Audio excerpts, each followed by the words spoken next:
Introduction.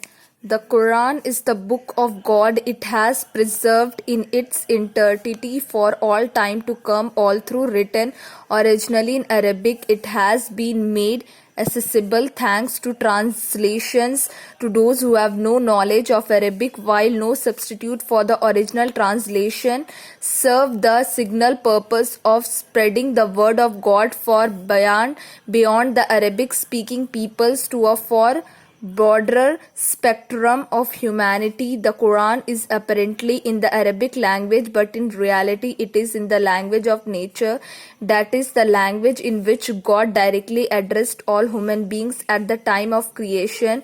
This divine invocation of humanity is ever present in the consciousness of all human beings. That is why the Quran is universally subconscious level. The reality has been described in the Quran as clear revelations in the hearts of those who have been given knowledge.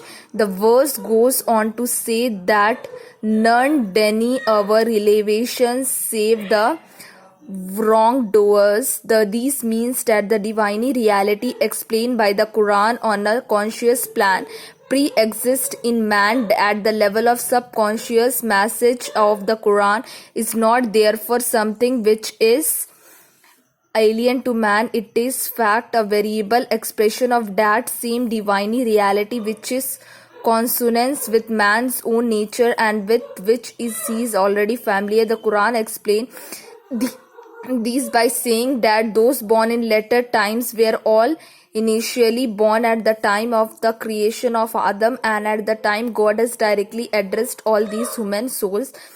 This event is those alluded to in the Quran. Prophet, when your blood brought forth the offspring from the lions of the children of Adam and made them bear witness about themselves, he said, Am I not your Lord? And they said, Yes.